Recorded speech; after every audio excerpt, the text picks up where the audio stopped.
আসসালামু আলাইকুম বন্ধুরা, আমি ভালো আছি। আশা করি যে যেখানে আছেন সবাই ভালো আছেন। তো বন্ধুরা, আজকে আমি বানাবো খুব সিম্পলভাবে গ্রাম্য পদ্ধতিতে আমের আমসত্ত্ব। তো আমসত্ত্ব বানানোর জন্য এখানে আমি কিছু আম নিয়ে নিয়েছি। তো আমগুলো খুব সুন্দর করে ধুয়ে নেব। প্রথমে ধুয়ে নিয়ে তারপরে আমি কেটে নেব। আর বন্ধুরা, আমার এই আমের আমসত্ত্বর ভিডিওটা সম্পূর্ণটা দেখবেন। আর আমার আমসত্ত্ব বানানো ভিডিওটা কেমন হয়েছে প্লিজ কমেন্ট করে জানাবেন। খুব সুন্দর করে ধুয়ে আমি দুইভাবে কেটে নিয়েছি। একভাবে বানাবো আমি বেলেগ ধরনের আমের আচার, আর আরেকভাবে বানাবো আমি আমের আমসত্ত্ব। তো এইগুলো দিয়ে আমি বানাবো আমের আমসত্ত্ব, সেই জন্য আমি সবগুলো কেটে নিয়েছি। এখানে আমের আইডিয়া আছে, মানে আমগুলো যে বাসে হেবে মানে আর কি কেটে নেওয়া যায়। তো আমসত্ত্ব বানানোর জন্য এখানে আমি কিছু পানি দিয়ে দিব। পানি দিয়ে আমগুলো আমি সিদ্ধ করে নিব। সিদ্ধ করতে বেশি টাইম লাগে না বন্ধুরা, 2 থেকে 3 মিনিট সময়ে সিদ্ধ হয়ে যায়। ফাইনালি সিদ্ধ হয়ে গেছে, অল্প সময়ে সিদ্ধ হয়ে যায়। আর এই আমসত্ত্বটা বানানো খুবই সহজ, কোনো ধরনের ঝামেলা হয় না। তো আমসত্ত্বগুলো আমি খুব সুন্দর করে ছাকনা দিয়ে সেঁকে নিয়েছি। তারপরে এখানে আমি কড়াইয়ের মধ্যে দিয়ে দিয়েছিলাম। শেষ মাসে এখানে ভিডিওতে দেখানো হয় না। আর এখানে আমসত্ত্ব বানানোর জন্য আমি এখানে বিট লবণ আর শুকনো মরিচ ব্যবহার করছি, আর কিছু ব্যবহার করি নাই। খুব সিম্পলভাবে গ্রাম্য পদ্ধতিতে। আর ব্যবহার করবো বন্ধুরা 1 বাটি চিনি। তো এইভাবে অল্প সময় জাল দেয়। আর এই তো জাল দেওয়া হয়ে গেছে বন্ধুরা। এখানে আমি চিনি ব্যবহার করছি, চিনিটা ভিডিওতে দেখানো হয় নাই।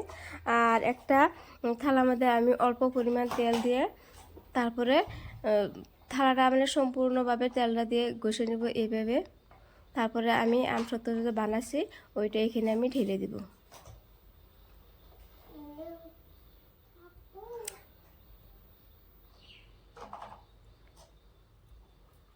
এই আমসত্ত্বটা বানাটা 5 মিনিট সময় লাগে না বন্ধুরা, 5 মিনিটেই হয়ে যায়। আর এইভাবে আমি চামচ দিয়ে ছড়িয়ে দিব।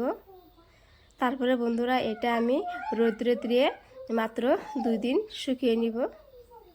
আর এই তো আমি ছাদের উপরে শুকিয়ে দিয়েছি। 2 দিন আমি চাইলে এটা ফ্যানের নিচেও শুকানো যায়। ফাইনালি বন্ধুরা, আমার আমসত্ত্বটা রেডি হয়ে গেছে। এখানকে একটু কাটা কাটা আছে, যে শুকা দিয়েছিলাম তখন মানে অন্য কেউ খেয়ে ফেলছিল। আর কত সুন্দর হয়েছে দেখুন, মাত্র আমি 2 দিন রোদ্রে শুকাইছি। তো রোদ্রে না শুকালেও চলে, এটা ফ্যানের নিচেও শুকালেও চলে। তো আমি এখন পিস পিস করে কেটে নিব। এভাবে পিস পিস করে কেটে নিব।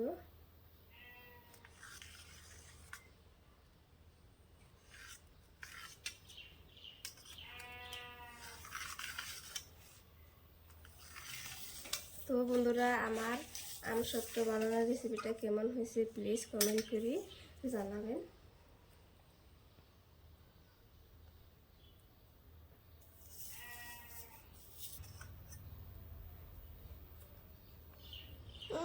দেখতে পাচ্ছেন কত সুন্দর হয়েছে।